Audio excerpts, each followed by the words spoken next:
हाय। इस लेक्चर में हम अवयवों का गुणन के बारे में जानेंगे। मल्टीप्लिकेशन ऑफ मैट्रिसेस, ठीक है। तो अवयवों का गुणन किसी दो नंबर या दो संख्या का गुणा करने इतना आसान नहीं है। इसमें कुछ शर्त होता है और उस शर्त को ध्यान में रखते हुए हम काम करते हैं, ठीक है। शर्त यहाँ पर क्या है कि मान के चलिए कि आपको दो अवयव दिया गया है, अवयव ए और अवयव बी, और आपको अवयव ए बी ज्ञात करना है, ठीक है।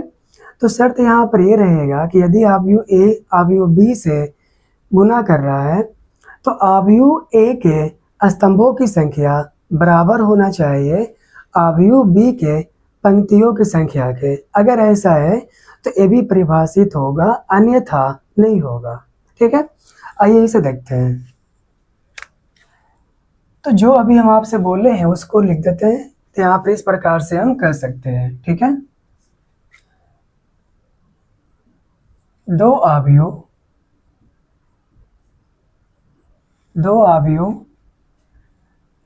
ए और बी, दो अवयव ए और बी का गुणन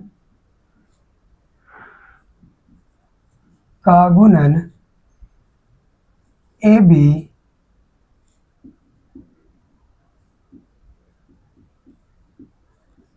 परिभाषित होगा यदि अवयव ए में स्तंभों की संख्या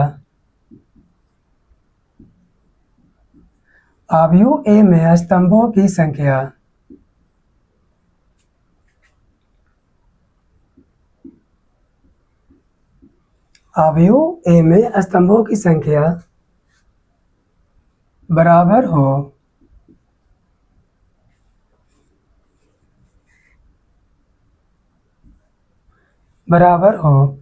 अवयव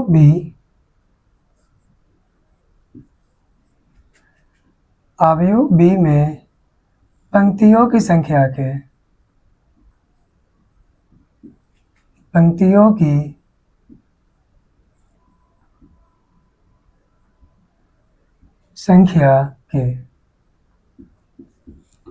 ठीक है। तो जैसा मैंने आपसे कहा ठीक वैसे ही मैंने वर्ड में यहाँ पर लिखा हूँ कि किसी भी दो अवयव का गुणन संभव कब होता है। तो दो अवयव ए और बी का गुणन ए बी परिभाषित तभी होगा जब अवयव ए में स्तंभों की संख्या बराबर हो अवयव बी में पंक्तियों की संख्या के, ठीक है।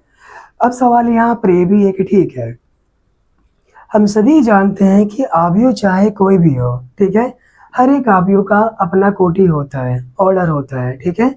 तो मान के चलिए हमें यहाँ पर दो अवयव दिया गया है, अवयव ए और अवयव बी, और आपने सर अवयव ए बी ज्ञात किया, ठीक है।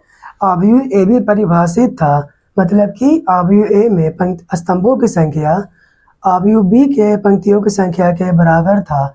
तो हमने ए बी चलो ज्ञात कर लिया, संभव था तो ज्ञात कर लिया, ठीक है। अब क्वेश्चन यहाँ पर ये है, सवाल यहाँ पर ये है, नया वाला अवयव जो बना ए बी उसका कोटि क्या होगा। सवाल वैलिड है ना।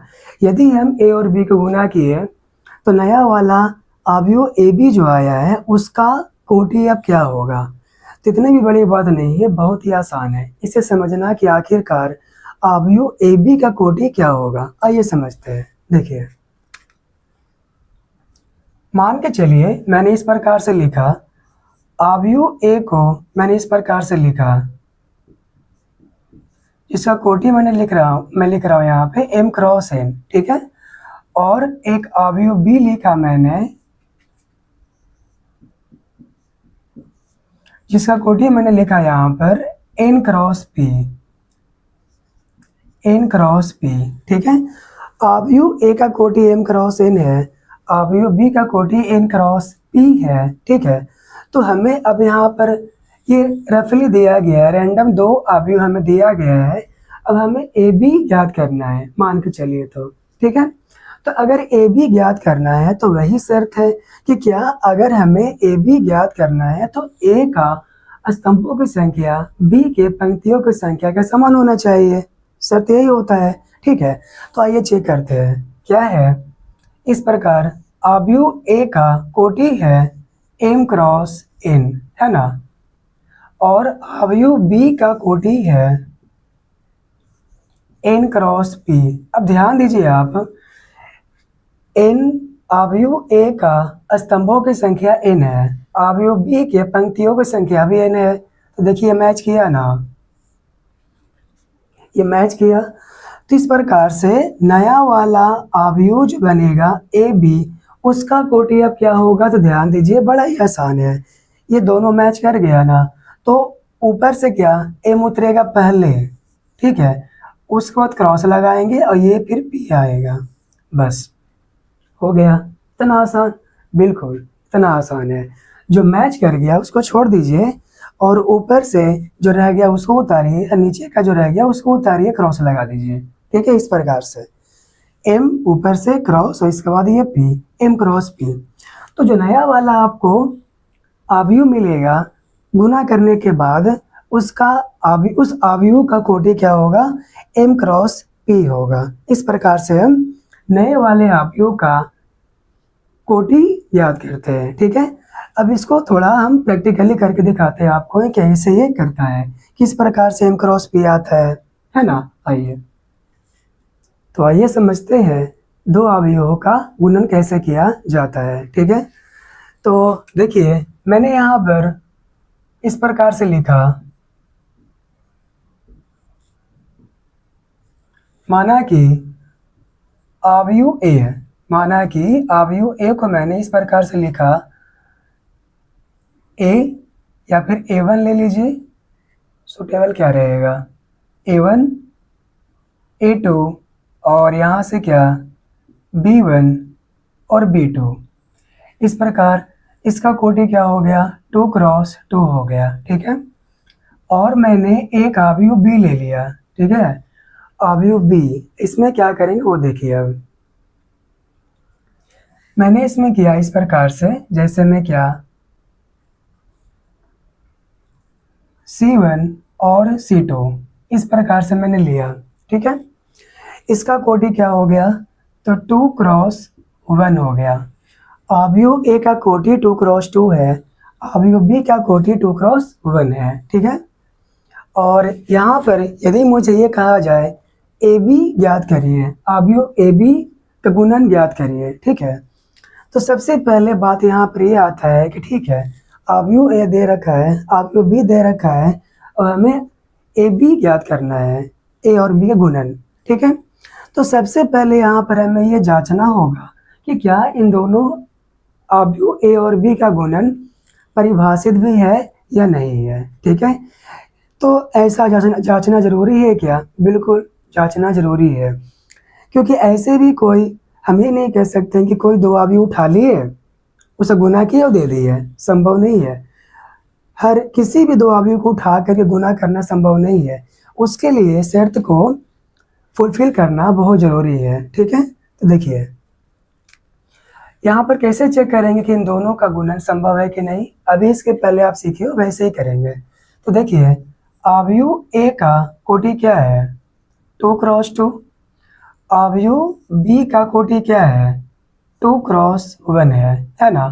तो आप शर्त क्या होता है कि अगर आप ए बी निकाल रहे हैं, ये सवाल यहाँ पर क्या हमारा है, ए बी हमें ज्ञात करना है। ठीक है, तो ए बी ज्ञात करना है तो ए पहले है ना, तो ए पहले है तो ए को ऊपर रखेंगे और बी बाद में है तो बी को नीचे रखें। ध्यान रखिएगा, इसको उल्टा नहीं कर दीजिएगा।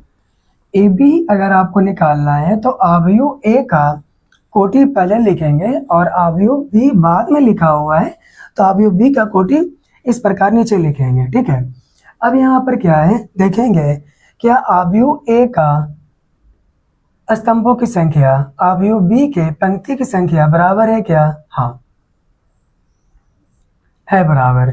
तो नया वाला अवयव जो बनेगा ए बी, उसका कोटि क्या होगा, तो ऊपर से क्या रह गया 2 उतारोगे, क्रॉस लिखोगे और 1, यानी इन दोनों का गुणन संभव तो है, संभव होने के साथ साथ जो ए बी हमें नया वाला अवयव मिलेगा उस अवयव का कोटि क्या होगा, 2x1 होगा। ठीक है, आइए इसे करके भी देखते हैं। देखिए ए का गुणन बी के साथ, अवयव ए पहले लिखेंगे A1 A2 B1 और B2, इस प्रकार से। बी बाद में इसे यहाँ पर लेकर आइए बगल में, C1 और C2 इस प्रकार से लिखा हुआ है। ठीक है, अब हमें क्या करना है, ए बी ज्ञात करना है। क्या आएगा, बात को समझते हैं, ध्यान दीजिए।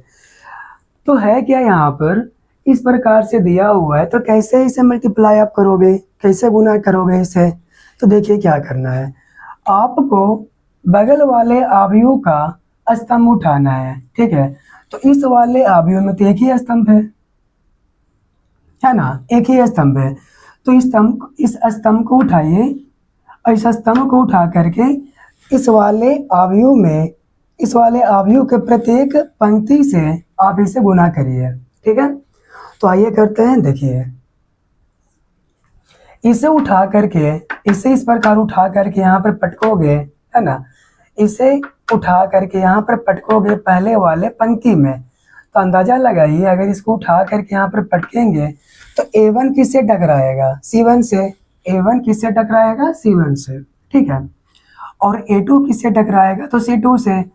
तो जो जिससे टकराएगा उसको उससे हम गुना कर देंगे। ठीक है, तो देखिए इसे उठा करके लाए, पहले पंक्ति में इसको पटक दिए, तो A1 मल्टीप्लाई करेगा C1 से, तो यहाँ लिखेंगे A1 का गुना C1 के साथ। ठीक है, और बीच में यहाँ प्लस लेते हैं। ठीक है, और A2 किससे टकराया था, C2 से, तो यहाँ लिखेंगे A2 का गुना किसके साथ, C2 के साथ। बस हो गया। अब इसे उठाए रखिए और चलिए दूसरे पंक्ति पे, क्योंकि इस स्तंभ को उठाने के बाद पहले वाले जितने भी पंक्ति होंगे वो सारे पंक्ति से हम गुना करेंगे। ठीक है, तो देखिए क्या होगा, इसे उठा करके यहाँ रखोगे तो क्या मिलेगा आपको, यहाँ से B1 किससे टकराएगा, C1 से। B1 टकराएगा C1 से। ठीक है, उसके बाद प्लस लिखिएगा, और B2 किससे टकराएगा, तो C2 से। B2 टकराएगा C2 से, तो B2 को गुना करेंगे किसके साथ, C2 के साथ। ठीक है, इस प्रकार से एक नया अवयव आपको मिला है। आप देख सकते हैं कि इसका जो कोटि है वो क्या है, 2x1 ही है, क्योंकि इसमें दो पंक्ति है और एक ही स्तंभ है, तो 2x1 यहाँ पर आया ना। है क्लियर। अब इसे आप, ये तो मैंने एक रफली वेरिएबल लेकर के मैंने आपको बताया, यदि आप चाहते हैं तो चलिए एक नंबर लेकर बनाया जाए, है ना, नंबर्स। देखिए कैसे, तो आइए इस क्वेश्चन को हल करते हैं, सॉल्व करते हैं।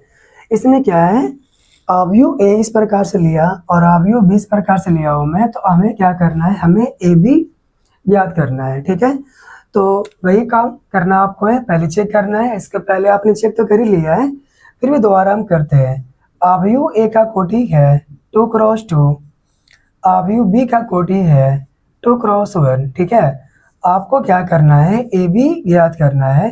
तो ए बी ज्ञात करने के लिए हमको चेक करना है कि संभव है या नहीं है, वही चेक कर रहे हैं यहाँ पे। तो देखिए अवयव ए के स्तंभों की संख्या अवयव बी के पंक्तियों की संख्या के बराबर है, तो नया वाला अवयव क्या मिलेगा, 2x1 मिलेगा। ठीक है, इन दोनों का गुणन संभव है और ए बी का नया वाला ऑर्डर क्या मिलेगा, कोटि क्या मिलेगा, 2x1 मिलेगा। ठीक है, तो चलिए इसे अब बनाते हैं।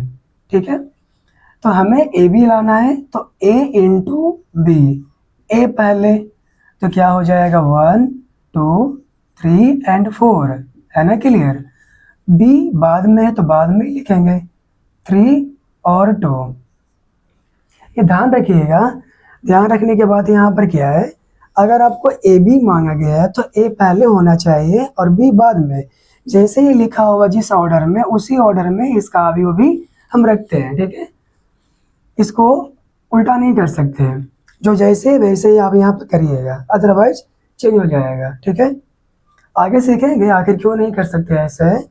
आइए यहाँ पर गुना करते हैं इसको, है अवयव ए बी निकालते हैं। ठीक है, देखिए तो जैसा कि मैंने आपसे पहले भी कहा, अगर इसको आपको गुना करना है तो क्या करना है, बगल वाले अवयव का स्तंभ उठाना है। हालांकि यहाँ पर एक ही स्तंभ है तो इसको उठाए रखिए, ठीक है। और पहले वाले अवयव के प्रत्येक पंक्तियों से गुना करिए, ठीक है। तो इसको उठाए रखिए, पहले पंक्ति में पटकिए पहले, तो 1 किससे टकराएगा, 3 से, तो लिखेंगे 1 × 3 प्लस 2 किससे टकराएगा, 2 से, लिखेंगे 2 × 2। है क्लियर। इसे उठाए रखिए, पहले पंक्ति को आप दे रखे हैं, अब आप चलिए दूसरे पंक्ति के पास, तो इसे उठा करके यहाँ पटकोगे, 3 किससे टकराएगा, 3 से, तो यहाँ लिखेंगे 3 का गुना 3 के साथ प्लस, और 4 किससे टकराएगा, 2 से, यहाँ लिखेंगे 4 का गुना 2 के साथ, ठीक है। अब इसे और भी सॉल्व करिए, तो क्या आ जाएगा, 1 × 3, 3 रहेगा, प्लस 2 × 2 = 4, ठीक है, 3 × 3 = 9 प्लस 4 × 2, तो क्या मिलेगा, 8 मिलेगा। है क्लियर। तो यहाँ से आगे क्या आप कहोगे, 4 + 3 7 आएगा, 9 + 8 कितना आ जाएगा, आपको आएगा यहाँ 17, ठीक है। तो नया वाला अवयव ए बी क्या मिला, आपको मिला 7 और 17, ठीक है। इसका क्या है ऑर्डर देख कर बता सकते हैं, यहाँ पे 2 पंक्ति है और एक स्तंभ है, तो 2 × 1 होगा। है क्लियर। ये पहले कहा था कि आप जो ए बी निकालने जा रहे हो उसका कोटि 2 × 1 होगा, तो वही ना आया, है ना क्लियर। तो इस प्रकार से अभी हम ये सीखे हैं, अभी हमें और भी चीज़ें सीखना है, ठीक है। फिलहाल इस वीडियो में यहीं तक। आई होप ये आपको सारे चीज़ें समझ में आया होगा, ठीक है। तो इस लेक्चर में यहीं तक। Thank you for watching.